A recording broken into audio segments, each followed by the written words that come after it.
Buongiorno ragazzi e buon giovedì. Voglio stamattina niente previsioni meteo perché ragazzi sono tale e quale ieri devo aprire un video e non perdiamo tempo. Vabbè ragazzi, comunque oggi è una bellissima giornata. Sono contenta che vi è piaciuto il video delle previsioni e anche quello dell'altro giorno, e ho visto anche che si sono iscritte molte persone. Sono contenta, questi giorni ho avuto parecchi iscritti, vi ringrazio. Ragazzi, io ogni giorno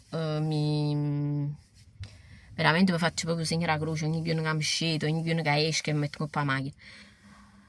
Io ogni giorno faccio una considerazione sul profilo dei personaggi che circolano qua in macchina o a piedi. Allora vi spiego ragazzi, tanto tempo fa, mesi fa, vi ho fatto un video su un avvenimento che io stavo in macchina e diciamo tra virgolette non avevo fatto passare questo signore sulle strisce, ma perché lui stava comunque a distanza ancora.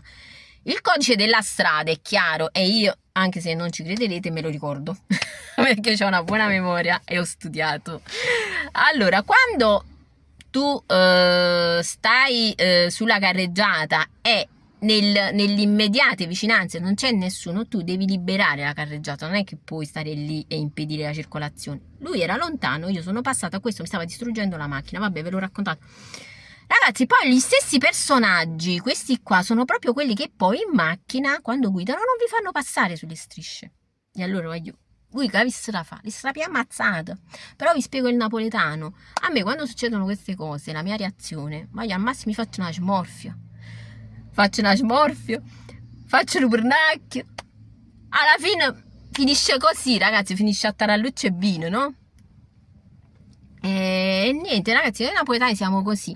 Vabbè, questo mo è un caso specifico, però sinceramente ragazzi quella cosa che mi è capitata a me mi ha scioccato. Io veramente ho vissuto 30 anni a Napoli, non mi era mai capitato una cosa del genere. Quindi veramente ragazzi non bisogna generalizzare sulle persone, sulle città, che dice il napoletano così, il tarantino colà, quello così e quello colà. A volte voglio la differenza a chiocca fa. Se le persone non stanno bene con la testa, può essere di qualsiasi città, ma cioè, la situazione non cambia. Poi vabbè, lasciamo stare, voglio che noi a Napoli si massaia, e vabbè, si massaia, quindi qualsiasi cosa ovviamente va accentuata, perché siamo proprio noi che si massaia. Voglio, come si dice, la napolitana aumenta sempre, no? Aumentano sempre i napolitani. È una popolazione in crescita